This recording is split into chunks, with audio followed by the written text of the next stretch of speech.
দরদ পরমানেন মোমেনা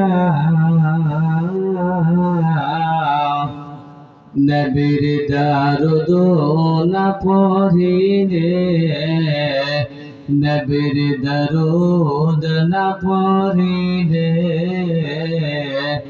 আল্লাহ রাজি হবে না। জোরে পড়ুন আল্লাহুম্মা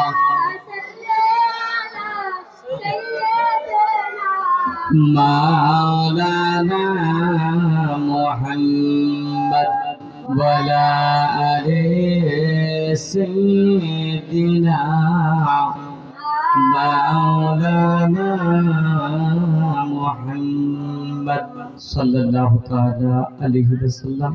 উপস্থিত শ্রদ্ধেয়